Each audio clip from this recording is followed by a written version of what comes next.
Bueno, vamos a seguir con el programa. Invito a Marcelo Sierra, de la empresa Thermofin Sudamérica. Va a hablar sobre evolución y tendencias de evaporadores para cámaras y almacenes de congelados. Buenos días. Bien, tal como fui presentado, Marcelo Sierra, pertenezco a la empresa Thermofin Sudamérica y antes de entrar en tema quisiera hablarles un poquito de Thermofin muy rápidamente. Thermofin es una empresa alemana dedicada al diseño y fabricación de intercambiadores de calor por aire, y en el negocio de refrigeración industrial, por supuesto, están los evaporadores y los condensadores, por citar alguna de las líneas. Fundada en el año 2002 en Alemania, y ya en el año 2008 decide establecerse en la ciudad de Rafaela. De ahí proveemos a todo el mercado latinoamericano y otros destinos también.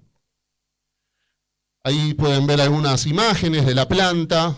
Contamos con 6.500 metros cuadrados en lo que es oficinas comerciales y planta de producción. Pueden ver distintos tipos y formatos de equipos que producimos, baterías aletadas, evaporadores cúbicos, evaporadores tipo penthouse. Vamos a hablar un poco de estos equipos. Esto es a título que nos puedan ir conociendo, distintos materiales. Trabajamos, por supuesto, con fluidos refrigerantes naturales y también con sintéticos. Abarcamos la línea de refrigeración industrial y la que denominamos también refrigeración comercial. Como les decía, son diversos los equipos que tenemos, entonces podemos decir que para cada aplicación hoy tenemos una solución. Y justamente el tema que preparé hoy para compartir con ustedes es hablar sobre la evolución y tendencias de evaporadores industriales, y los vamos a ver aplicados a lo que es cámaras y almacenes de congelados. A lo largo del tiempo, son muchos los cambios que se fueron dando en la refrigeración industrial y hubo que ir acompañando esos cambios, ¿no? Por citar características, cuando nosotros vemos cámaras diseñadas, cámaras tal vez allá por los años 80, vamos a ver que son cámaras relativamente bajas, 3, 4 metros de altura. Estas cámaras estaban pensadas para hacer el almacenamiento o la estiva a nivel de piso, en pallets, 1, 2, 3 niveles tal vez.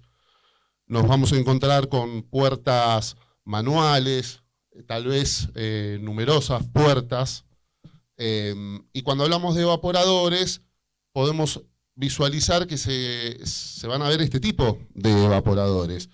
Eran estos, mejor dicho son, porque siguen estando, son evaporadores construidos con tubos y aletas de acero al carbono, o los comúnmente llamados hierro-hierro, galvanizados por inversión en caliente. También hay tubo de aluminio con aletas de aluminio. Pero la particularidad que tenían en esa época, a la hora de seleccionar equipos, más que calcular, era seleccionar equipos, era que se hacía por tabla, por metro cuadrado. Necesito tantos metros cuadrados, y bueno, de ahí surgía la selección de evaporadores.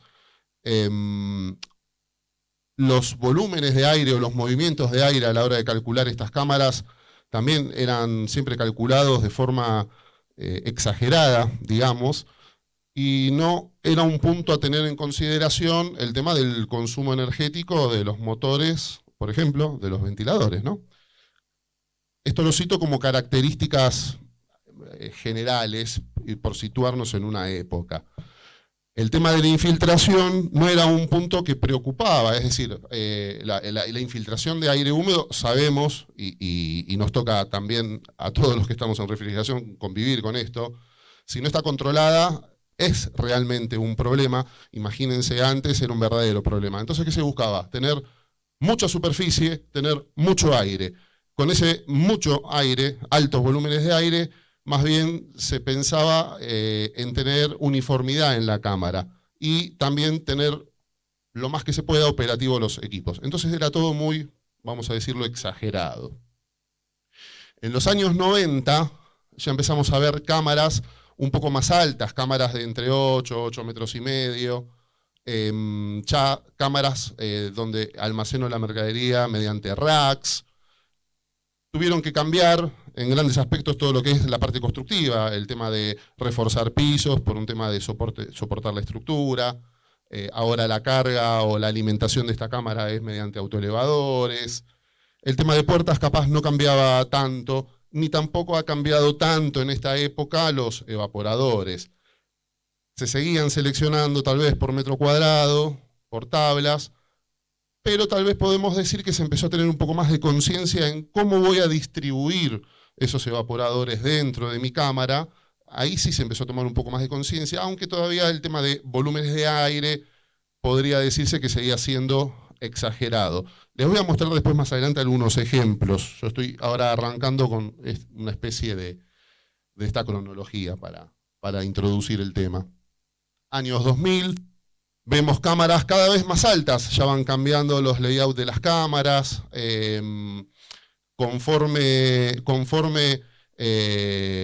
van cambiando estos layouts, de acuerdo también a cuánta automatización, por así decirlo, voy poniéndole o voy introduciéndole. Estas son cámaras promedio 12 metros de altura. Aquí ya empieza el tema de ver puertas automáticas, y estas cámaras vienen ya acompañadas de evaporadores cúbicos, es la denominación, y ya son evaporadores de los que nosotros entendemos que son los de última generación. Ya son construidos con tubos de acero inoxidable, aletas de aluminio, hay opciones de materiales, por supuesto, para hacerlo más resistente. Y estos equipos ya se empiezan a calcular mediante software. Entonces yo ya tengo una noción de calor sensible, de calor latente y de calor sensible. Me permite evaluar humedad relativa. Ya tenemos ventiladores de alta eficiencia, entonces el tema del aire ya está también, por supuesto, un poco más controlado. Yo ya sé qué volumen de aire necesito mover para esta determinada aplicación, y consecuentemente voy a tener un consumo energético bajo, porque ya estoy hablando ventiladores de alta eficiencia, y reitero, vamos a ver después algunos cuadros con algunos valores. Tema de infiltración de aire húmedo, sigue estando, la infiltración de aire húmedo, si no la controlamos, va a ser un problema de todos hasta el día de hoy. Pero ¿qué sucede? Se empezó a introducir el uso de deshumidificadores. Entonces, cuando yo logro controlar ambientes aledaños, docks de carga o pasillos, voy a tener menos problema en mi cámara, por supuesto, de congelados. Década de los años 2010. Seguimos hablando sobre qué características generales, ¿no?, nos vamos encontrando. Cámaras de aproximadamente entre 17 y 20 metros de altura. Ya si hablamos tema puertas, ya tenemos exclusas, tenemos sistemas tal vez de doble puertas. Con esto no quiere decir que fue inventado en el 2010, ni mucho menos. Estoy simplemente estableciendo tal vez marcos de tiempo como para darle un orden a la charla, ¿verdad? Y así como están los evaporadores cúbicos, también se incorpora o se empieza a hacer más frecuente el uso de los que denominamos equipos penthouse, integrados al edificio. ¿Qué es esto? Básicamente es un evaporador donde tienen, como pueden ver ahí, una campana a 90 grados, donde voy a conectar lo que es un contraducto y voy a hacer la distribución del aire a partir ya de estos ductos. Si vemos acá un corte, estos equipos pueden ir generalmente instalados, por así decir, o en el centro de la cámara, o más hacia el fondo, pero lo cierto es que están en una especie de gabinete, un hongo, llamémosle, aislado, donde yo conceptualmente ya no tengo el equipo dentro de la cámara, ¿sí? Entonces me permite tener un acceso a hacerle mantenimiento más fácilmente, la distribución de aire va a ser a través de estos ductos que les mostraba, y las ventajas son estas que les digo: puedo aprovechar máximos espacios de almacenamiento, tengo el equipo fuera del recinto si tengo que hacerle algún servicio, por citar algunas de las ventajas que tienen ahí enumeradas. Acá me tapa la silla, pero bueno, el sistema de lo que es también la infiltración de aire se fue tomando más conciencia, más noción, y ya pasó a ser, para muchos, una obligación pensar en tener ambientes deshumectados. Entonces, porque se empieza a comprender este tema de que todo lo que yo logre secar el aire, todo lo que yo logre condensar en un dock de carga, es hielo que no voy a tener en mi cámara de congelados. Entonces yo voy a tener menos potencias de compresión, por citar algo. Y después ya viene años 2020, cámaras de gran altura.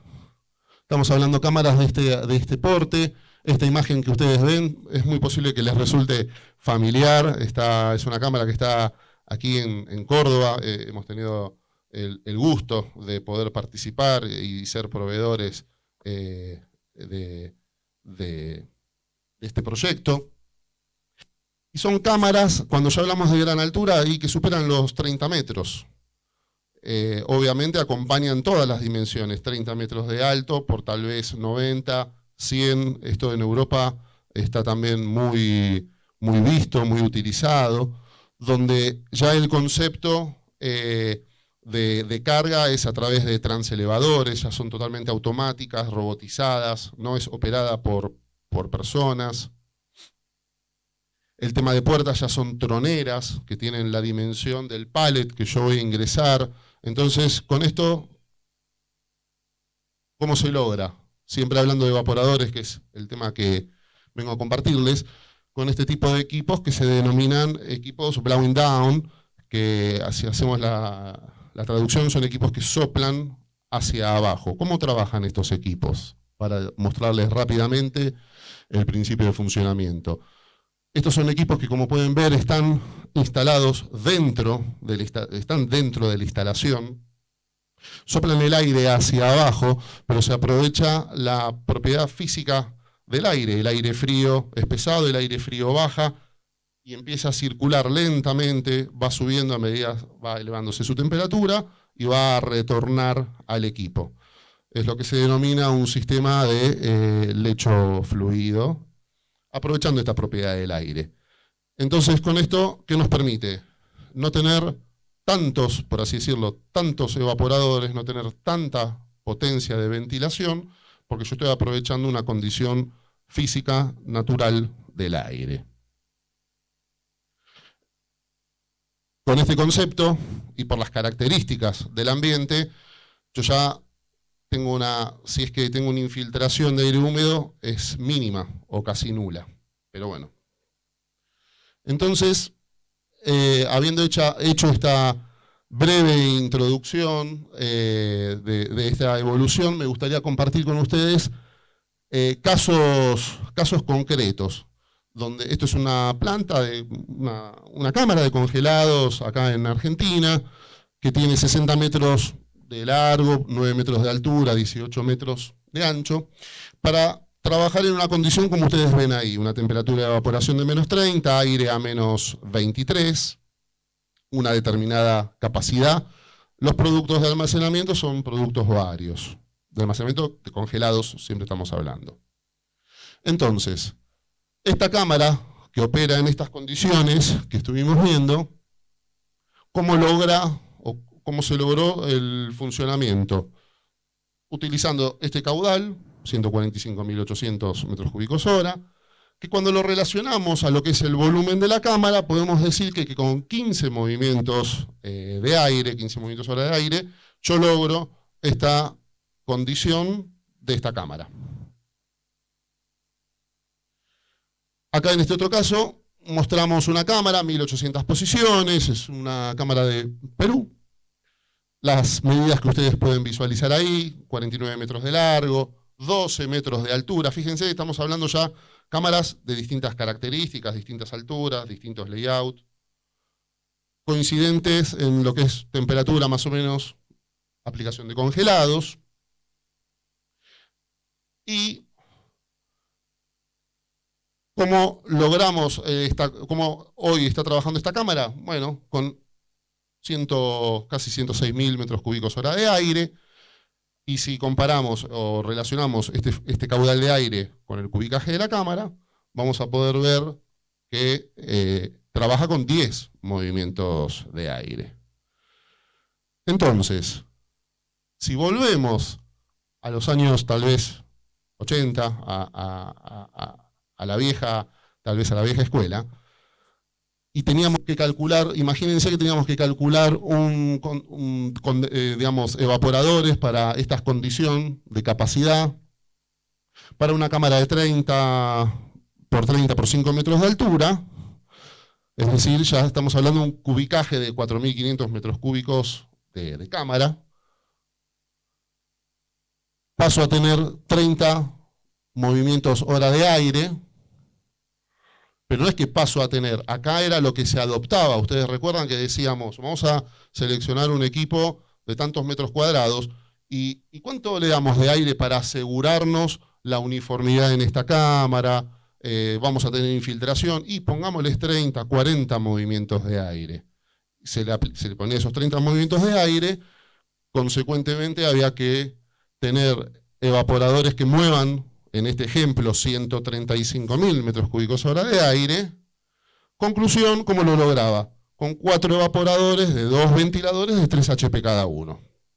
Yo me aseguraba de tener metros cuadrados y me aseguraba de tener suficiente aire, a costa de potencia de motores de ventiladores. Entonces, con esto que les estoy describiendo, podemos tal vez sacar algunos índices que resultan tal vez interesantes de ver. Por ejemplo, si relacionamos la capacidad con el cubicaje de la cámara, podríamos sacar un coeficiente, un índice de capacidad de 25 kilocalorías, por ejemplo, por metro cúbico de cámara, con el criterio de cálculo que vengo comentando, ¿no?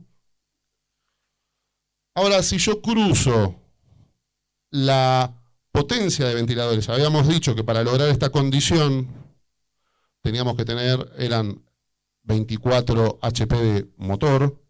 Si yo cruzo estos 24 HP de motor y los relaciono cada 1000 metros cúbicos de cámara, yo voy a tener este otro índice que ustedes ven ahí, es 5.33.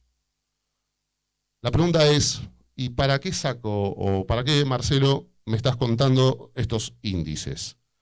Justamente para poderlos cruzar y visualizar con los ejemplos que les mostré recién de instalaciones actuales, con lo que es la última tecnología, y donde estamos hablando que ya estamos trabajando teniendo conciencia de los movimientos de aire que necesitamos, estamos teniendo conciencia de deshumectar un ambiente aledaño. Entonces pueden visualizar rápidamente que estos índices, cómo van disminuyendo. En el primer caso aproximadamente un 50%, un poco más todavía. Y sin duda, ahí pueden ver los 30 movimientos que yo antes adoptaba para calcular, pero ahora no, ahora yo ya determino la condición, la estudio, la analizo, y yo ya determino que en el caso 1 necesito 15 movimientos de aire y voy a estar muy bien. En la otra condición, con 10 movimientos de aire, estoy también muy bien. Entonces, cuanto menos aire muevo, aire suficiente, por supuesto, pero cuanto menos aire muevo, yo voy a tener también menos consumo de distribución de aire, menos potencia de distribución de aire. Aporto menos calor sensible a la cámara, una de las tantas cosas, por ejemplo. El índice, el factor de capacidad también va cambiando. Fíjense, de 25 podemos ir a 12. Entonces tengo ahí ahorro también de sala de máquinas. Con esto podemos ir concluyendo de este cuadro que tenemos movimientos de aire que son 3 veces menor, índices de carga térmica de aproximadamente la mitad, y la potencia de ventilación baja 4 veces, más o menos. Hasta acá estamos viendo y comparando tecnologías distintas, antiguos versus actuales, pero de un mismo modelo, que son los tipos cúbicos. Pero ¿qué vamos a hacer ahora? Vamos ahora a comparar e incluir ya en la nueva generación de evaporadores cómo cada familia de evaporador también va performando. Habíamos visto ya los equipos Penthouse. Y acá les comparto un caso, un cliente de Chile, una cámara de congelados donde tienen estas unidades instaladas. Y seguimos la misma línea de ejemplo, ¿no? Estamos hablando acá de una cámara de 4.200 posiciones, ya son cámaras de 70 metros de largo, 14 metros de altura. El sistema es amoníaco bombeado y la condición es también aire a menos 23. Hay una determinada capacidad que cumplir, porque esa es la necesidad que tiene el cliente. Ahí pueden ver los ductos de distribución de aire dentro de la cámara. Fíjense cómo se hace un máximo aprovechamiento en la altura de la cámara, por no tener el evaporador dentro. Estos equipos, por supuesto, tienen algunas características. Tienen que tener los ventiladores una presión externa de aire extra para poder justamente vencer esa pérdida de carga del ducto y lograr la función. Habíamos visto que están instalados en un compartimento en la parte del techo de la cámara, pero por fuera de la cámara, aislado. Entonces, nos permite tener fácil acceso a hacer algún tipo de mantenimiento. Y acá pueden ver una foto de los equipos que están en operación y algunas características que señalo, ¿no? Estos equipos, si prestan atención, presentan apenas una leve formación de escarcha, pero esto no es bloqueo, es normal, es la parte baja del evaporador, es la parte más fría del evaporador. Y fíjense que tenemos una condición de menos 23, evaporación a menos 32, tenía este cliente puntualmente, un alto delta T. Sin embargo, estoy teniendo una separación apenas de 10 milímetros. Y si recuerdan cuando hablábamos de antiguamente, ¿qué era? Metros cuadrados, y vamos a poner por lo menos 12 milímetros de separación de aleta para que el equipo no se me bloquee. Pero bueno, cuando yo tengo control de la humedad, puedo tener equipos que trabajan en una mejor condición, como decíamos antes. Estos equipos, bueno, acá no se lee, lo tapa la silla, pero el cliente nos compartía que hace un solo deshielo diario de 34 minutos, ciclo completo, y que la cámara vuelve a estar en régimen en 5 minutos. Y un poco menos también, sí, en 5 minutos. Entonces, son datos interesantes, ¿no? Esto es práctica pura, ¿no? Lo que les estoy comentando. Son datos que gentilmente nos compartieron. Entonces, ¿cómo se llegó a este proyecto que les mostré? Teníamos una necesidad de capacidad, teníamos un tamaño de cámara y una temperatura que cumplir. Bueno, con 7.5 movimientos de aire logramos esa condición de funcionamiento. Cámara de 4.200 posiciones. Producto congelado. Cuando ya pasamos a hablar de las cámaras de gran altura, ya habíamos visto cómo es el principio de funcionamiento, de distribución del aire interno en estas cámaras. Aquí tenemos el caso de Córdoba, cámara de 15.000, yo tengo apuntado 15.500 posiciones, cámara aproximadamente 90 metros de largo por 36 metros de altura, sistema de amoníaco bombeado, tenemos que tener aire a menos 25 grados.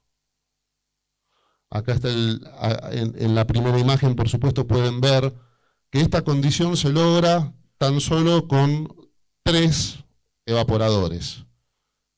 Algo que es sorprendente. Cuando hablamos de evaporadores hablamos de este porte. Ahí tenemos algunas fotos de personas al lado del equipo y pueden ver que cada equipo es grande, tiene su porte, pero estamos hablando que con 3 equipos logramos estabilizar una cámara de esta magnitud. Algunos detalles que vienen acompañados con este tipo de equipos, siempre apuntando al ahorro energético. El deshielo es siempre condición que vamos a tener en todo sistema de refrigeración. Obviamente es una ineficiencia, pero que siempre la vamos a tener. Tal vez si la controlamos, podemos reducirla. En este caso usamos persianas. Estos equipos vienen provistos de persianas motorizadas que al momento de deshielar estas persianas se cierran. Yo lo que logro es confinar la serpentina del evaporador, entonces concentro, si yo tengo un deshielo de pronto por gas caliente, concentro ese aire caliente que circula o ese gas caliente, mejor dicho, que circula por los tubos, y el aire caliente que forma en mi entorno, genero el deshielo correspondiente y logro un ambiente un poco más confinado, ¿no? Yo sinceramente no tengo el dato en la práctica de cuánto es la mejora. Es una mejora. Se ve reflejado en esto de la sumatoria de beneficios que puedo tener, se ve un ahorro energético. La teoría indica que por lo menos tendría que estar en el orden del 15 o 20%. Yo no sé si después los señores en algún momento lo han controlado, y no sé si es así sinceramente, pero bueno, es un beneficio que nos favorece, mejor dicho, al consumo energético. Entonces, ¿cómo logramos esta condición? Con apenas algo así de 4 movimientos por hora de aire. Entonces, fíjense, estamos hablando de conceptos distintos, ¿no? Pero hablábamos de cámaras de congelado. Antiguamente, donde se decía ahí, vamos a ponerle 30 movimientos de aire. Bueno, fíjense, hoy estamos hablando en otro idioma, ¿no? Entonces, volviendo a estos cuadros, donde sacábamos estos índices, acá tienen la foto completa, y de comparar ya, dejemos si queremos lo que se hacía antiguamente, pero ya podemos tener una foto completa de qué va sucediendo con la línea actual, con los equipos de última generación.